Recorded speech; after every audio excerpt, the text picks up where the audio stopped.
J'ai 88 ans. J'ai enterré ma femme. J'ai enterré mon frère. J'ai survécu à la plupart des gens que j'ai aimés. Et je suis assis ici, à cette table de cuisine, n'ayant plus rien à perdre et plus rien à cacher. Alors, j'ai besoin que vous m'écoutiez. Vous pensez que la mort est la chose dont vous devriez avoir peur. Vous pensez que si vous restez en bonne santé, si vous restez occupé, si vous continuez à subvenir aux besoins des vôtres, vous gagnez. Ce n'est pas le cas. Vous commettez la même erreur que j'ai commise pendant 50 ans, et je ne vais pas vous laisser finir cette vidéo sans comprendre ce que cette erreur m'a coûté. Aucun livre de développement personnel ne vous dira ce que je m'apprête à vous dire, parce que la vérité est trop inconfortable et arrive trop tard pour la plupart des gens qui la découvrent. Si ce genre de sagesse compte pour vous, si vous croyez que les paroles de ceux qui ont réellement vécu méritent d'être entendues, abonnez-vous à cette chaîne. Et si vous voulez protéger votre santé afin d'avoir le temps de corriger ce que je n'ai pas pu, cliquez sur le lien dans la description ou dans les commentaires ci-dessous et procurez-vous la Bible de la médecine naturelle. Plus de 1000 remèdes à base de plantes pour vous aider à guérir et à vivre plus longtemps. Protégez vos années pendant que vous les avez encore. Maintenant, les gens supposent que la chose la plus effrayante qui puisse arriver à un être humain est la mort. Je le croyais aussi autrefois. Les gens supposent que la chose la plus effrayante qui puisse arriver à un être humain est la mort. Je le croyais aussi autrefois. Pendant 88 ans, je l'ai cru. Je me suis assis à cette même table de cuisine. J'ai bu mon café dans cette même tasse ébréchée et j'ai écouté cette même horloge au mur, celle que Margaret a achetée dans un vide-grenier en 1974 parce qu'elle aimait le son qu'elle produisait. Tic, tic, tic. Et pendant 88 ans, j'ai pensé que l'horloge faisait le décompte vers quelque chose que je devais craindre. J'avais tort. Les minutes que j'ai passées mort ont été les minutes les plus calmes de toute ma vie. C'est ce qui s'est passé après mon réveil qui m'a vraiment terrifié. Laissez-moi vous expliquer ce que je veux dire. J'ai construit ma vie sur une philosophie simple, une philosophie tranquille, sensée, responsable, que je n'ai jamais remise en question une seule fois.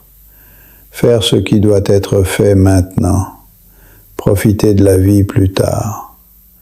C'était l'accord que j'avais passé avec moi-même vers la trentaine, et j'ai respecté cet accord fidèlement pendant 50 ans.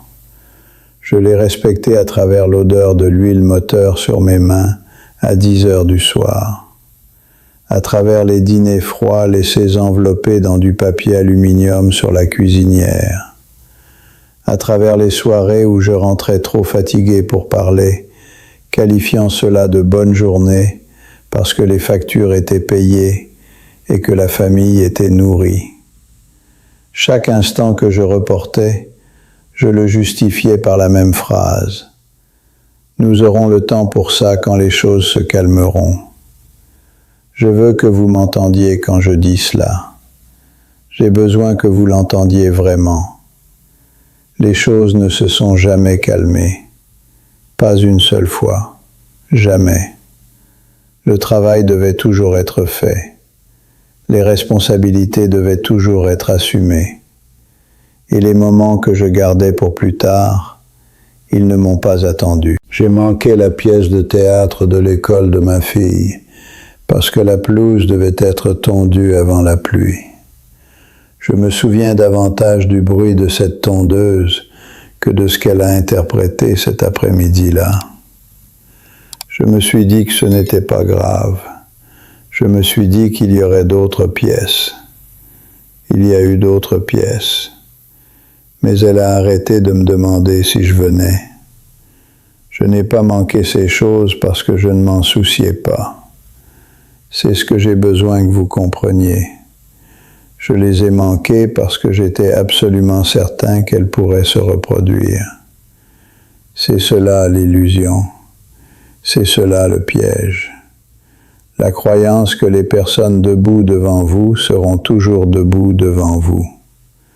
La croyance que demain est une pièce dans laquelle vous pouvez entrer dès que vous êtes prêt. C'était un mardi, le 14 mars. Le médecin m'a regardé de la manière dont les médecins vous regardent quand ils veulent que vous restiez calme. Et il a dit, « C'est une routine.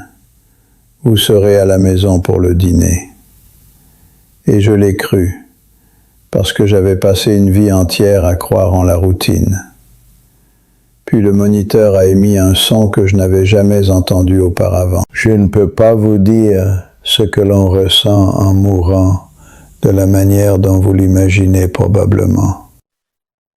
Il n'y avait pas d'obscurité, il n'y avait pas de terreur, il y avait une absence soudaine et complète de poids, comme si chaque obligation que j'avais portée lâchait simplement prise d'un seul coup.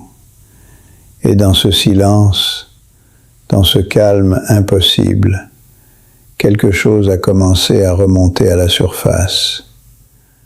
Pas des souvenirs comme on en voit dans les films, pas un montage dramatique des moments forts, plutôt comme des photographies silencieuses apparaissant une à une dans une pièce sans mur. Margaret à l'évier de la cuisine en 1983. La lumière du soleil traversant les rideaux de dentelle qu'elle avait choisis elle-même. Elle me demandait quelque chose. Elle me demandait si je voulais faire une promenade après le dîner. Et je lisais le journal. Et j'ai dit sans lever les yeux, peut-être demain. Dans l'immobilité au-delà de la vie, ce mot, demain, me semblait être le mot le plus cruel que j'ai jamais prononcé. Non pas parce que je l'ai dit une fois, mais parce que je l'ai dit 1000 fois. Parce que demain était l'endroit où je stockais tout ce qui comptait. Je pensais à la dispute que Margaret et moi avons eue en 1992 à propos de la facture d'électricité. Nous avons haussé le ton pour $30 alors que le dîner refroidissait sur la table. Je ne me souviens plus du montant de cette facture. J'ai essayé. Je ne peux pas le retrouver. Mais je me souviens exactement de la façon dont elle a arrêté de parler au milieu de la dispute, de la façon dont elle m'a juste regardé et s'est tue. Je pensais qu'elle était en colère. Je comprends maintenant qu'elle était épuisée. Rien du travail n'est apparu dans ces moments où mon cœur s'était arrêté. Ni les factures, ni les camions de réparation, ni les années de chiffres recalculés à la table de la salle à manger pendant que le reste de la maison dormait. Rien de tout cela. Seulement des gens. Seulement les visages des personnes que j'avais gardées à une distance prudente et responsable pendant que je m'occupais de ce qui devait être géré. Il y avait un message vocal de mon frère en 1987. Nous nous étions disputés pour quelque chose que je ne peux plus nommer. Aucun de nous ne s'est excusé. Le message vocal est toujours quelque part sur une cassette dans une boîte que je n'ai pas ouverte. La voix qu'il a laissée a disparu depuis 22 ans. Ils m'ont ramené. Des lumières vives, le retour soudain du poids. Des médecins parlant sur un ton rapide et professionnel. Et la première chose que j'ai ressentie n'était pas du soulagement. C'était une prise de conscience. Je suis revenu dans cette maison. Cette maison que j'ai remplie pendant des décennies de planning, d'ordre de réparation et du faible bourdonnement des responsabilités. La photographie de Margaret est sur l'étagère près de la fenêtre de la cuisine. Le même cadre en bois qu'elle avait choisi elle-même. Et je m'assois ici certains matins et je comprends enfin quelque chose que je n'ai jamais saisi de son vivant. Elle n'a jamais voulu plus de sécurité. Elle n'a jamais voulu la maison parfaite, le camion payé ou le compte d'épargne bien rempli. Elle voulait que je fasse la promenade. Elle voulait que je m'assoie avec elle après le dîner, quand il n'y avait rien à réparer et nulle part où aller. Elle voulait du temps, juste du temps.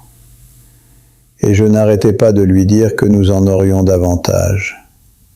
Alors je vous le dis maintenant, parce que je n'ai plus rien à protéger et aucune raison d'être autre chose qu'honnête avec vous. Vous allez continuer à faire ce que vous faites. Vous allez continuer à vous dire que les gens que vous aimez comprendront, qu'il y aura du temps, que vous finirez par ralentir. Et une partie de cela est vrai. Mais les moments que vous attendez d'atteindre, ils se produisent en ce moment même.